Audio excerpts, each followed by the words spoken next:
Da origem até o sucesso de Avatar, The Last Airbender. Eu vou contar para vocês uma porrada de informações nerds que vocês precisam saber antes de acompanhar o novo live action. Então, se você não quer perder tudo isso, vem comigo. Roda a vinheta, editor.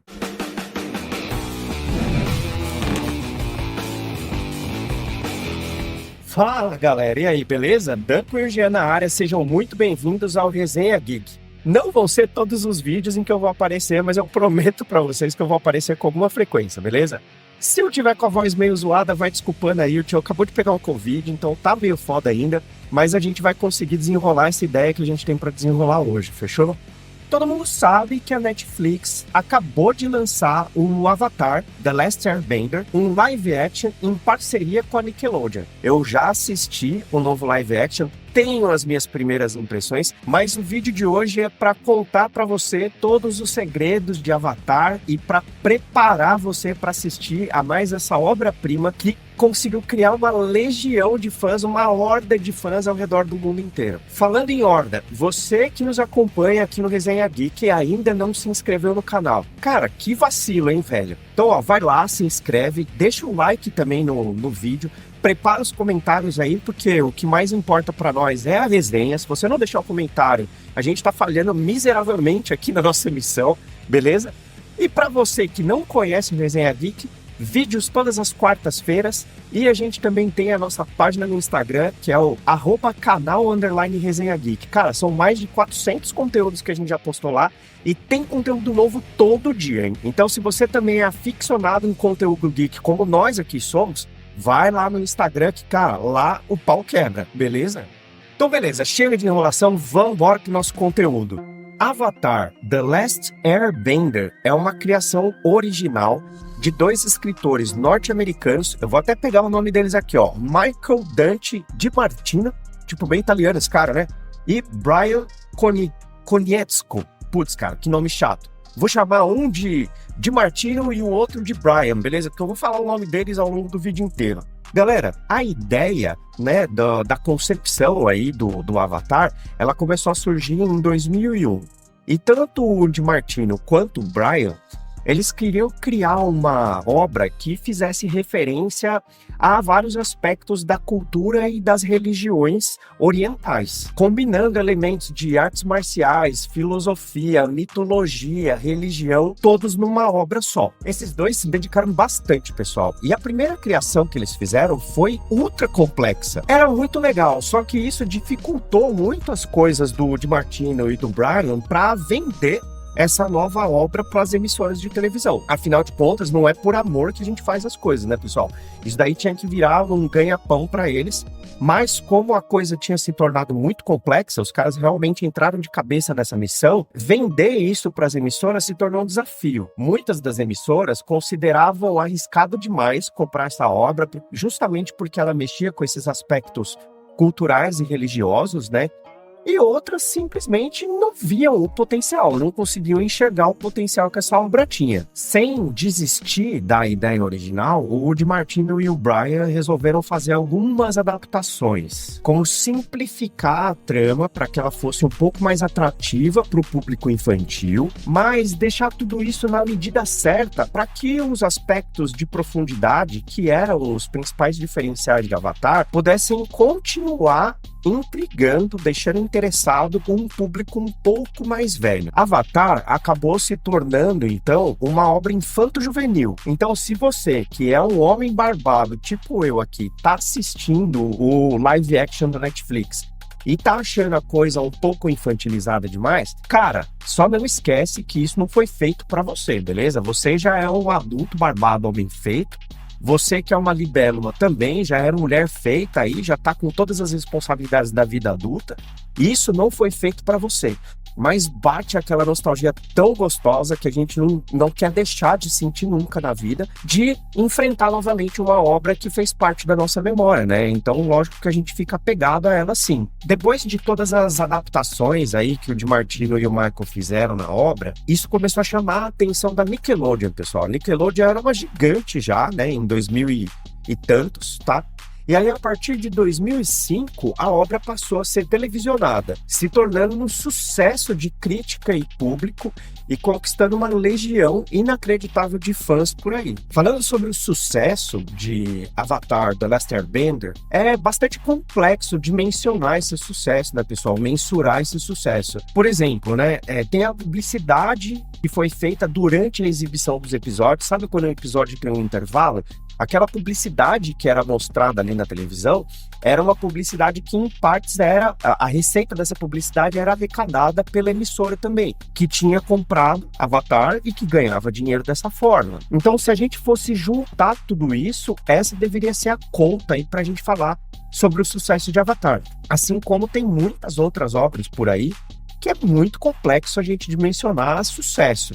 Por exemplo, Cavaleiros do Zodíaco, ou então os Tokusatsus. Falando em Tokusatsu, você já assistiu o nosso vídeo sobre Tokusatsus?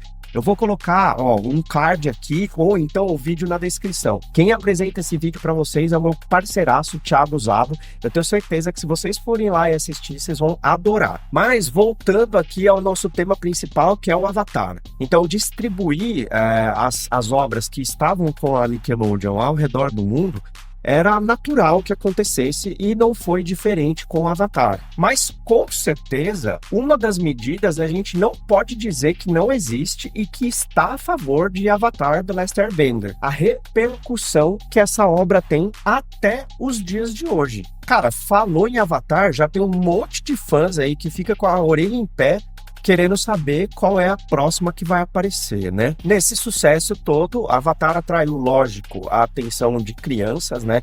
Então, quem não foi aquela criança que tentava fazer a dobra de fogo, por exemplo, e soltar fogo pela mão? Cara, isso daí, acho que todo mundo fez, né?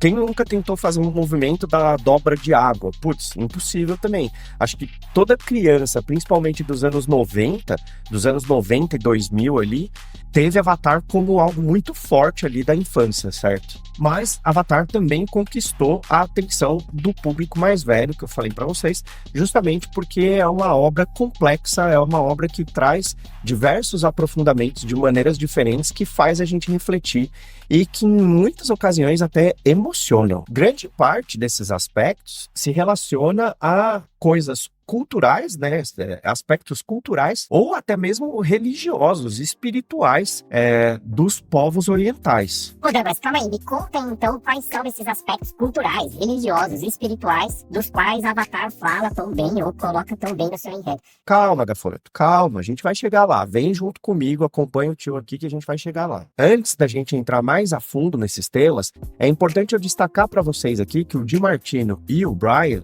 realmente se dedicaram muito em entender esses aspectos. Então eles fizeram diversas vivências nas culturas orientais, passaram tempo, contrataram especialistas, né? Então, por exemplo, ao longo de Avatar tem diversas cenas de lutas.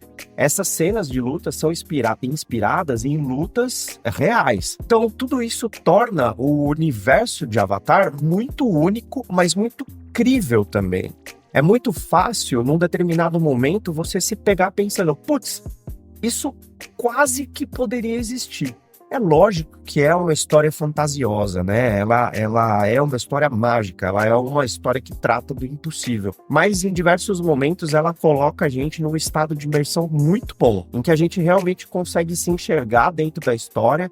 E esse é um elemento que eu valorizo demais, pessoal, porque cada vez mais está difícil de a gente conseguir entrar nesse estado de imersão completa, né, nas obras que a gente vem recebendo por aí. E um dos principais temas de Avatar fala sobre a reforma íntima, a nossa própria evolução. A forma que o enredo de Avatar traz isso para nós é através de viagens espirituais. E essas viagens modelam a trama para nos dar momentos de reflexão. E esses momentos são os momentos pelos quais os personagens passam pelos maiores saltos de evolução que eles têm durante o enredo todo. Essas viagens espirituais, elas não só expandem o universo de Avatar, o universo se torna muito mais rico e complexo, porque a gente tem um mundo espiritual para pensar também, e ele é um mundo de sabedoria, ele é um mundo de elevação máxima, mas também são os momentos em que os autores usam para explorar junto com a gente os temas mais complexos,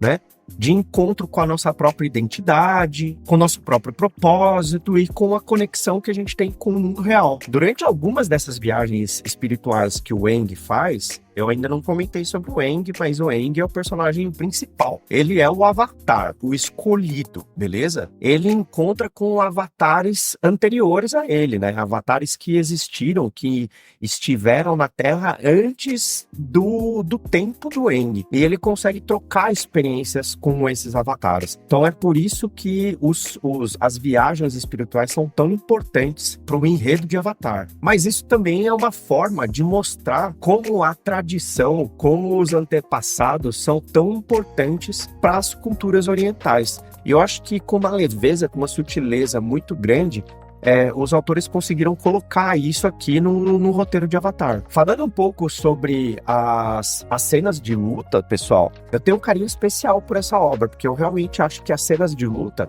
elas são muito bem feitas. Existem diversos outras animações por aí em que as cenas de luta são incríveis também, né? Mas, sei lá, eu acho que elas são bastante realistas, bastante fluídas, elas realmente são inspiradas em movimentos de luta que existem. Eu pratiquei luta da minha infância, né? Então eu tenho bastante familiaridade com esse assunto e eu consigo enxergar quando algo é inspirado na realidade ou quando algo é meramente fictício, né? Porque daí fica uma coisa muito forçada. Por exemplo, as cenas de lutas de Dragon Ball são excelentes, mas elas são completamente fictícias.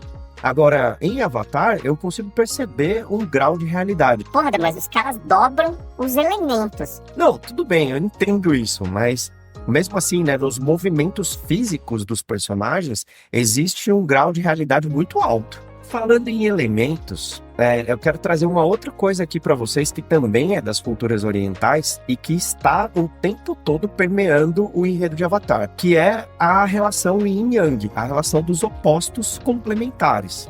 Quando a gente pensa, por exemplo, nos elementos, Avatar tem 4 elementos iniciais ali, depois eles evoluem para outros, né?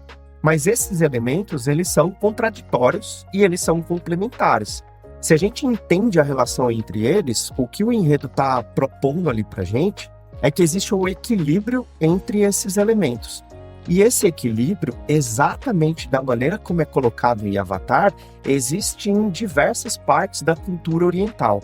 Basta pesquisar um pouquinho aí que vocês vão enxergar várias fontes diferentes que citam os 4 elementos, né? Por exemplo, água e fogo são os elementos opostos. Na verdade, acho que é o mais óbvio, né? Em diversas outras obras, água e fogo sempre aparecem como elementos opostos, né? Mas eles representam, respectivamente, a fluidez e a flexibilidade, e o fogo, a força e a intensidade. Esses elementos, eles são personificados pelos habitantes dos reinos da água e do fogo, que inicialmente se encontram em conflito, mas, eventualmente, mais pra frente, lá na obra, eles vão encontrar o equilíbrio deles também. Mas o que é muito interessante é que o povo da água se comporta de maneira que esse comportamento converse com o comportamento da água, né? Então eles são pessoas mais maleáveis, eles são pessoas mais flexíveis, eles conseguem se adaptar com mais facilidade. Enquanto o povo do fogo, o povo das chamas, é um povo mais imperativo, é um povo que demonstra mais força, que é mais dominante, que quer combater, né? Então, todo esse tipo de comportamento, ele está nas pessoas a partir do reino ao qual eles fazem parte. Tudo isso também pode ser visto em diversos personagens ali durante o enredo todo. A representação desses elementos da natureza e a ligação que eles têm entre si refletem diversos conceitos encontrados nas filosofias orientais, como o taoísmo e o budismo, que pregam o equilíbrio entre as forças e enfatizam a importância da harmonia entre o homem e a natureza. É assim que Avatar não só incorpora os elementos das culturas orientais, mas também utiliza esses elementos para transmitir mensagens mais profundas, mensagens de reflexão para o público todo que assiste, de uma maneira muito integrada, muito fluida. E muitas vezes até é interessante você assistir uma segunda vez para você conseguir captar todas elas, porque muitas delas são subliminar. E eu falei um pouquinho para vocês sobre dobras de elementos, né? Deixa eu explicar para vocês o que significa as dobras dos elementos em Avatar. Os 4 elementos que eu citei para vocês, eles podem ser manuseados. E quando uma pessoa fica extremamente habilidosa nessa mágica de manuseio, ela se torna um mestre daquele elemento. Então existem, por exemplo, mestres do ar, do fogo, da terra e assim por diante. Mas cada povo domina um tipo de elemento. Só existe uma pessoa, e daí, pô, pessoal, pelo amor de Deus, isso daqui não é spoiler, né? Isso daqui vocês podem pegar em qualquer sinopse de Avatar que vocês leiam por aí, tá? Só existe uma pessoa na face da Terra capaz de dominar os 4 elementos. E essa pessoa é o Avatar. Ou seja, na história original é o Aang. Por isso que a história, em algumas traduções, foi traduzida como A Lenda de Aang. E grande parte do enredo se desenrola na aventura de Aang em buscar o conhecimento necessário para dominar os 4 elementos. Mas eu vou além, pessoal, porque se fosse para trazer informação básica, eu nem gravava esse vídeo, né? No decorrer da história, o Aang vai encontrando outros mestres. E daí o que acontece, pessoal? Os outros mestres também estão buscando conhecimento para se aprimorar na dobra dos seus elementos. E dessa busca pelo conhecimento, surgem dobras secundárias. Que de secundária tem só um nome, na verdade, tá? Porque elas acabam se tornando dobras tão poderosas quanto as dobras primárias. Dobras primárias são dos 4 elementos que eu coloquei para vocês. Dobras secundárias são dobras que transformam aqueles 4 elementos, né? O elemento de origem do dobrador, num segundo elemento, tá? Vou dar um exemplo aqui para vocês. Uma dobra secundária é a dobra da lava. A dobra da lava vem do povo da Terra. Por quê? Ao aumentar a temperatura da Terra, a Terra é transformada em lava. E daí os dobradores conseguem continuar dobrando terra em alta temperatura, que é a lava. Daí vem a dobra da lava. E todos os outros elementos têm as suas dobras também. Inclusive, tem uma dobra bem temida aí em Avatar, que é a dobra do sangue. Mas existe um elemento que eu vou nomear de maneira diferente aqui, e ele realmente existe, tá, pessoal? Em algumas religiões, como por exemplo o hinduísmo, o xamanismo, essas religiões falam sobre esse elemento, que é o éter. Em Avatar, esse elemento é chamado de energia. Agora, alguns fãs mais cartesianos aí chegaram até a pular da cadeira, né? Mas calma aí, ó. Acompanha o raciocínio do tio aqui. No hinduísmo, o éter é conhecido como Akasha. E ele é considerado o 5º elemento primordial, além da terra, água, fogo e ar. E ele é associado ao espaço, à consciência cósmica e ao plano espiritual mais elevado. Akasha é a substância primordial de onde todas as outras vêm. No budismo, por exemplo, a ideia de éter não é central, mas ele representa a interconexão entre todas as coisas. Ele representa esse conceito do equilíbrio que o budismo traz de maneira central, de maneira muito forte. Em diversas outras religiões, o éter é o elemento que facilita a conexão com o mundo espiritual. E aí, eu deixo para quem já assistiu a animação por completo. Vocês acham que eu tô viajando nessa história? Não tem ali diversas cenas, inclusive a cena de vitória do Aang, que nos remete a esse conceito de éter? Éter é só um nome diferente, um nome mais realista para aquilo que no enredo de Avatar é chamado de energia. Com toda essa riqueza de detalhes, né, pessoal? Era mais do que imaginável que muitos outros produtos relacionados a Avatar surgissem, inclusive as continuações. Então tem uma continuação, sim, para a primeira série ali de Avatar, né, a Lenda de Aang, que é a Lenda de Korra. É uma série muito legal de se assistir também, tá? Inclusive ela é um pouco mais moderna, então a animação tem uma qualidade até melhor. Mas você assistindo a animação, a Lenda de Aang ou The Last Airbender, eu acho que você já vai conseguir entender muita coisa sobre o porquê que é necessário, sim, uma releitura moderna de Avatar. Mas me deixem saber aí, pessoal, como é que foi a experiência de vocês em assistir Avatar lá nos anos 2000? Para quem teve essa oportunidade, né, para quem já era nascido como o tio aqui e teve essa oportunidade de assistir, conta para mim, como é que foi? Vocês gostaram logo de cara? Fazia parte dos desenhos preferidos que vocês assistiam? Deixa aí nos comentários que eu vou adorar saber como é que foi a experiência de vocês, fechou? Curtiu o vídeo? Então, antes de ir embora, finalmente, dá o like aí, se inscreve no canal. Vai ser uma honra ter você acompanhando a gente aqui no canal e a gente vai ficar muito feliz de continuar a nossa jornada em juntar a maior horda nerd do YouTube.